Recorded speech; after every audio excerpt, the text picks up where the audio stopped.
I always get the picture of the prodigal son. It's my favorite story.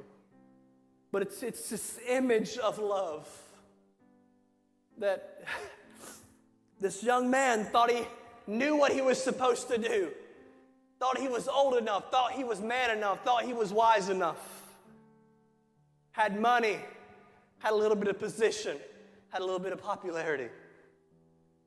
Takes his money from his father, dismisses him, says, I want to have nothing to do with you. Walks out, goes to a foreign land and squanders his fortune with unrighteous living, just doing things that he shouldn't have done.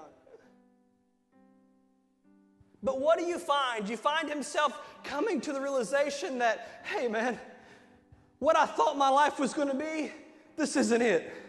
What I thought I was going to do, I'm not doing it. And I'm at a place that I don't like, and I'm too embarrassed. My pride's honestly built too much to just go back to daddy, to just go back to love. So I'm going to go work for some pigs. Even though I'm not supposed to touch them, I'm going to go feed them. And he finds himself at the lowest point of his life. And then he comes up with a plan, with a scheme, because he knows his daddy loves them. Why? Because love endures all things. Love always wins. He knows that love's still there waiting on him. That's why he thought I can go home. That's why he thought I can go back to daddy. But he said, I'm not just going to go back to daddy as I was with the inheritance. He said, I'm just going to go back and let me be a servant. Just let me work. Let me make the wages. Let me live out there in servants' quarters. I'm not asking for anything more. So he makes up this plan and he heads back home. But when he gets home, he finds love waiting for him.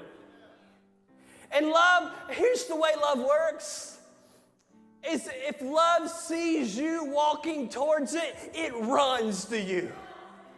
And so the father, standing on the porch, takes off running because he says, I see my boy in the distance. And so he takes off running to his boy. He wraps his arms around him, around the filth, around the sin, around the disgust, around the shame, around everything he shouldn't have ever done, around him despising his name. He takes that, he wraps his arms around him and says, son, I forgive you. Son, come back home. And he says, daddy, no, just let me come back as a servant. He said, you forgot who I am. I am the Redeemer of all things. I'm the man who makes all things new. You are dead, but now you're alive. So we're not going through all of that. Take off your coat. Take off your shoes. Take a bath. Put a ring on your finger. I ain't going to shame your name. You might have shamed mine, but I ain't going to shame yours. That ain't how this thing's going to work. I'm going to redeem you. He wraps his arms around his son. He calls his servants. He says, kill the fatted calf, which is the best and the greatest. We're about to have us a banquet up in here because my boy who was lost is found